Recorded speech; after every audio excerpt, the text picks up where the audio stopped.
बहुत बहुत धन्यवाद दादा कि मुझे भी आप लोगों ने इस महाधरना का भागीदारी बनाया। और सबसे पहले तो इस महाधरना में उपस्थित जितने भी यहाँ पे महान क्रांतिकारी हैं सभी को मैं जय हिंद और झारखंडी जोहार करता हूँ। आज मुझे यहाँ पे खड़ा होकर बहुत ही उत्साह और बहुत ही खुशी हो रहा है। खुशी इसलिए हो रहा है क्योंकि जो हमारी जो झारखंड लोकतांत्रिकारी क्रांतिकारी मोर्चा है, इस पार्टी की स्थापना हुए अभी कुछ ही साल हुए हैं, मतलब 1 साल कुछ महीने हुए हैं। और 1 साल कुछ महीनों के अंदर ही इसने पूरे झारखंड में क्रांति की ऐसे लहर दौड़ा दी है कि हर प्रखंड में, हर पंचायत में, हर जिले में एक एक क्रांतिकारी निकल रहे हैं और क्रांति की ऐसी आग जला रहे हैं। और यह आग अगर आने वाले 5 सालों तक ऐसे ही जलती रहे तो आने वाले टाइम में जो झारखंड जो है उसकी दिशा और दशा दोनों को बदल के रख देगी। तो दोस्तों, यहाँ पे जो ये हमारे टाइगर जयराम दा है, उनके विचारधारा से ये झारखंड लोकतांत्रिकारी क्रांतिकारी जो मोर्चा बना है उस पर मुझे जो भागीदारी देने का जो सौभाग्य प्राप्त हुआ है, इसके लिए मैं आप सभी लोगों का बहुत बहुत धन्यवाद करना चाहूंगा। और यहाँ पे मैं कल भैया ने मुझे कॉल किया था इस महाधरना के बारे में, तो उन्होंने अपना एक ये बनाया था, एक लिस्ट तैयार किया था किन किन टॉपिक्स पे मुझे बात करना है। तो ये देख के मुझे बहुत खुशी हुई कि इसमें जो सबसे पहला टॉपिक आप लोगों ने लिखा था वो एजुकेशन के ऊपर लिखा था। और मैं पूरे विश्वास के साथ बता देता हूं, आज तक झारखंड में ही नहीं बल्कि पूरे भारत में कोई भी ऐसी पार्टी नहीं है जो पे शिक्षा पे बात करती है, क्योंकि वो जानती है अगर हमारे देश की जनता, अगर हमारे राज्य की जनता अगर पढ़ जाएगी तो उनके पार्टी में झंडा ढोने वाला आदमी नहीं मिलेगा। तो यही वो बात है जो मुझे इस महाधरना में खींच के लाई। जैसा कि अभी कुछ देर पहले एक बड़े भैया थे, उन्होंने बहुत अच्छी अंबानी अदानी की बात कही, केंद्र सरकार की बात कही, हिंदू मुस्लिम की बात कही, न जाने कई कई बात कही। तो उस पर मैं थोड़ा सा आप लोगों का ध्यान आकर्षित करना चाहूंगा कि जैसे हम लोगों ने विश्व की जो कथातीत रूप से करने वाली जो सबसे बड़ी जो पार्टी है उसको हम लोगों ने 10 साल पहले मतलब मौका दिया था। तो वो कहते हैं हम राम को लाए हैं, वो कहते हैं हम राम को लाए हैं, तो हम कहते हैं हमें बहुत खुशी हुई। ठीक है, वो कहते हैं हम राम को लाए हैं, तो आप राम को लाए हैं तो हमको बहुत खुशी हुई। फिर वो कहते हैं हम कृष्ण को लाए हैं, तो हम कहते हैं कि हमें और भी ज्यादा खुशी हुई। वो कहते हैं हम कृष्ण को लाए हैं, तो हम कहते हैं हमें और भी ज्यादा खुशी हुई। पर मेरा आपसे क्वेश्चन है, आप राम को लाए हैं, आप कृष्ण को लाए हैं, पर अच्छे दिन कब लाएंगे? 2 करोड़ रोजगार की जो आपने बात कही थी वो रोजगार कब लाएंगे? आपने जो काला धन का बात कहा था वो काला धन कब लाएंगे, कब लाएंगे? तो ये सारी चीजें कहीं ना कहीं हम लोगों को दिखाई नहीं दे रही है। क्यों नहीं दिखाई दे रही है? क्योंकि अंग्रेजी में एक बहुत अच्छी कहावत है, किसी महान आदमी ने कहा है, a person without education is unable to see despite having eyes. मतलब एक जो आदमी है उसकी आंखें रहते हुए उसके अंधा है, अगर उसके पास एजुकेशन नहीं है तो वो देखते हुए भी क्या है, वो अंधा है, चीजों को देख नहीं पाता। यही चीज हम लोग के साथ अभी घट रही है। कैसे नहीं देख पाते हैं? सीधा सीधा हम यहाँ पे देखिए बहुत सारी कारें खड़ी हुई है, कार खड़ा है ना, कार खड़ा है। अब बताइए, जब हम एक कार को खरीदने के लिए जाते हैं, तो कार खरीदने के साथ ही हम लोग इसमें लाइफ टाइम टैक्स देते हैं। इसका लाइफ टाइम टैक्स दिया, कार का लाइफ टाइम टैक्स दिया। फिर जब कार को खरीदेंगे उसमें जीएसटी टैक्स दिया, एसजीएसटी दिया, उसमें क्या दिया, सीजीएसटी दिया। ठीक है, उसके बाद कार का जब उसी दिन इंश्योरेंस कराते हैं, इंश्योरेंस में भी एसजीएसटी, सीजीएसटी वो भी ले लिया। उसके बाद कार को जब आप रोड पे चलाते हैं तो टोल टैक्स, फिर टैक्स। इस तरह से आपके पॉकेट से कई मल्टीपल टैक्स आपसे छीने जाते हैं, पर हम लोग इसको देख नहीं पाते हैं क्योंकि हमारे पास एजुकेशन नहीं है, बिल्कुल नहीं है। देखिए झारखंड की सरकार ने पूरा झारखंड को अंधा करके रखा हुआ है, अंधा करके रखा हुआ है। ये तो गर्व से कहती है कि Jharkhand is 66% literate. The literacy rate of the Jharkhand is 66%। हाँ, मैं मानता हूँ कि झारखंड का लिटरेसी रेट 66% है। तो मैं बताता हूँ, साक्षर होना और शिक्षित होने में बहुत अंतर है।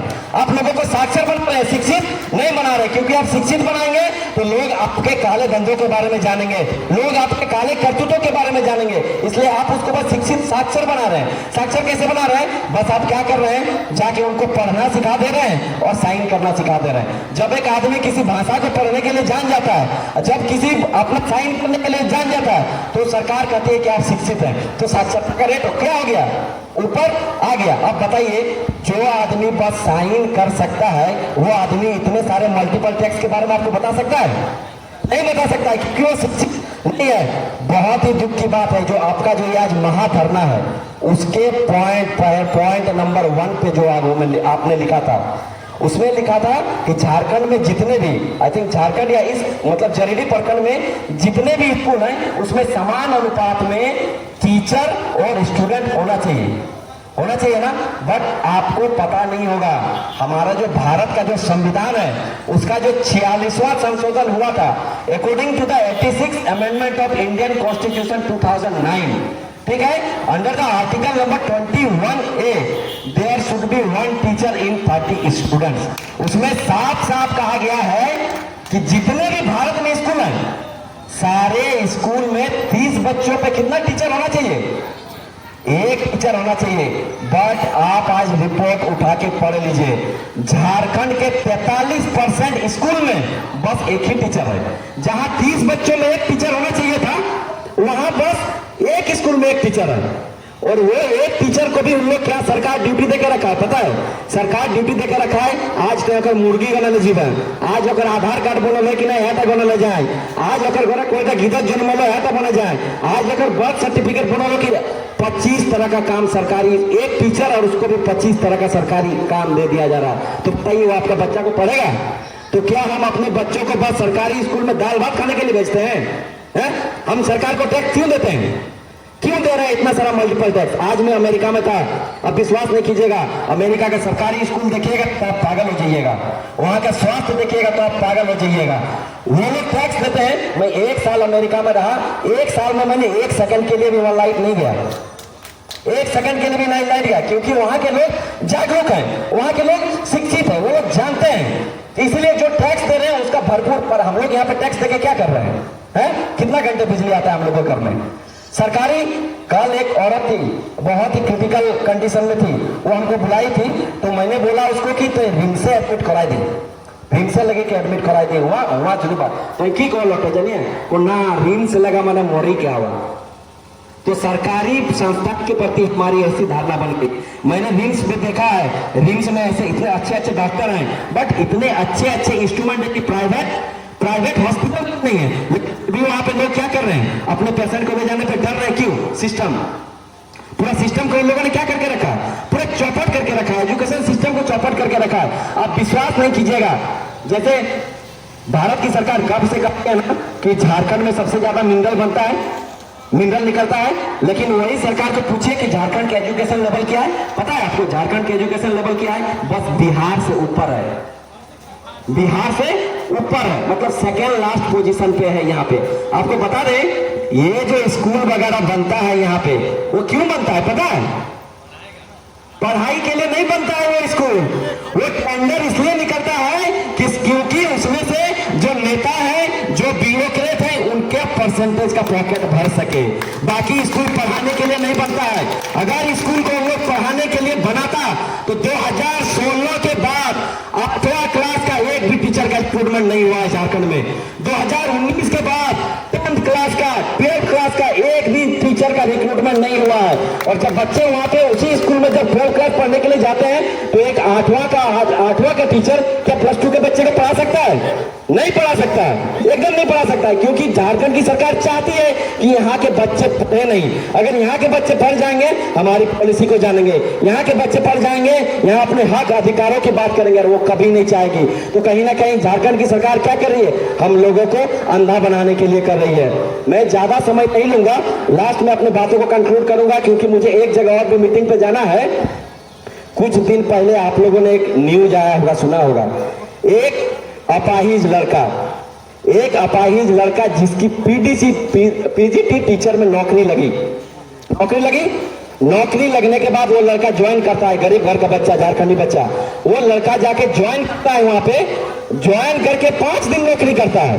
5 दिन नौकरी करने के बाद झारखंड की सरकार उसको ये नोटिस भेजती है कि तुम्हारा नाम गलती से टाइप हो गया था। गलती से टाइप कर हो गया था और उसको नौकरी से निकाल दिया जाता। वो पहली घटना इसी महीने का।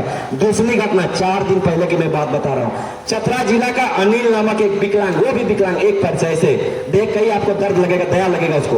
वो लड़का 2016 में पीजीटी का एग्जाम देता है और वो लड़का निकालता है पीजीटी का एग्जाम, लेकिन आज 2024 तक पास होने के बाद भी उसके ना घर मेल जाता है, उसको ना मैसेज जाता है, ना चिट्ठी जाता है कि पत्री जाता है। इसी तरह से उसकी नौकरी को लोग क्या करता है, खा जाता है। तो ये जो बोल रहे थे कि वहां जो गलती से नाम किया था, तो गलती से नाम तो चलेगा ही। जब आप इनकॉम्पिटेंट लड़कों को, जो लड़के पढ़कर कॉम्पिटिटिव एग्जाम देके जो उसको आप नौकरी नहीं दे रहे हैं, वैसे लड़कों को नौकरी दे रहे हैं जो क्या कर रहे हैं, जो घूस देके जा रही है, जो घूस देकर आगे बढ़ जा रही है। तो कहीं ना कहीं नेता और मंत्री जो भी लोग बन रहे हैं, हमारे राज्य को खा रहे हैं, देश को खा रहे हैं, और उनके जो बच्चे हैं वो हमारी गरीबों की किसकी खा रहे हैं, नौकरियों को खा रहे हैं। तो अब हमें क्या करने की जरूरत है, जागने की जरूरत है, अपने आप को जगाने की जरूरत है। हम लोग यहाँ पे अपना बच्चा को रांची भेजते हैं पढ़ने के लिए, भेजते हैं ना, कॉम्पिटिटिव एग्जाम का तैयारी कराने के लिए। कोई चावल बेचता है, कोई कोयला बेचता है, किसी का पान गुमटी है, कोई ट्रैक्टर में लेबर है। वैसा आदमी अपना जेब काट काट के 10 साल से रांची बच्चा को पढ़ा रहा है। और वो लड़का जब किसी कॉम्पिटिटिव एग्जाम का परीक्षा देगा और वो पास होके उसके घर में लेटर नहीं आएगा तो आपको कैसा लगेगा। वो लड़का जब आपका परीक्षा देगा, परीक्षा देने के बाद जब वो लड़के का पेपर लीक हो जाएगा तो आपको कैसा लगेगा। एग्जाम देने के बाद उस लड़के का अगर परीक्षा रद्द कर दिया जाता है तो आपको कैसा लगेगा, कहीं ना कहीं बुरा लगेगा। तो जरूरत किसे है, जागने की। ये सरकार कभी जागेगी नहीं, सरकार कभी बदलेगी नहीं। तो अगर हमें सोचना है तो खुद सोचना है। जब हम लोग को पता है ये सरकार इतना धांधली कर रही है, ठीक है, ये सरकार इतना घपला कर रही है, ये सरकार इतना, ब्यूरोक्रेट की बात कर ले।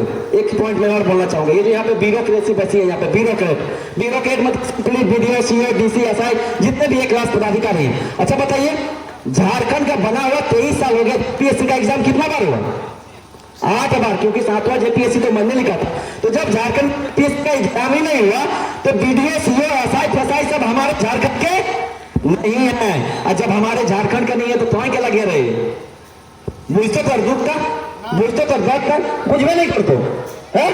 तो झारखंड क्रांतिकारी जब पार्टी था लो, हमारा जयराम नायकर जब पार्टी था लो, इतना सबसे पहले तो शिक्षा को बढ़ावा दे, और दूसरा नंबर है वादा करो कि जितना भी एसएससी लेवल का एग्जाम है, जेएसएससी का एग्जाम है, जेपीएससी का एग्जाम है, उसको कंटिन्यूअस कराएंगे, उसका एक शेड्यूल बनाएंगे, उसका हर साल एग्जाम लेंगे। और जब हर साल एग्जाम लेने लगेगा तो ऑटोमेटिकली उसमें हम लोग क्या करेंगे, झारखंड के बच्चे आएंगे। अब झारखंड के बच्चे जब ऐसे ऐसे ऑफिसों में एसी में जब बैठेंगे तो आपका बात सुनेगा कि नहीं सुनेगा, क्योंकि वो आप लोगों से जुड़ा हुआ है। तो समय आ गया है कि हमको पेरेंट्स लोग को क्या करना है, जागना है। आज अगर हम इस झारखंड, अलग झारखंड की धरती पे खड़े हैं तो इसलिए खड़े हैं क्योंकि शहीद निर्मल महतो, शहीद शक्तिनाथ महतो जैसे लोग झारखंड के लिए मरने की हिम्मत रखते थे, इसलिए आज हम लोग इस अलग झारखंड की धरती पे खड़े हैं। तो अलग अगर शहीद निर्मल महतो का, विनोद बाबू का, शहीद शक्तिनाथ महतो का अगर सपने का झारखंड बनाना है तो एक ही आदमी उस सपने के झारखंड को बना सकता है, वो हमारे टाइगर जयराम है, और कोई नहीं बना सकता है।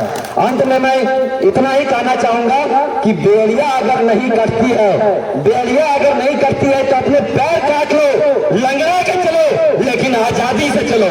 जय हिंद, जय झारखंड।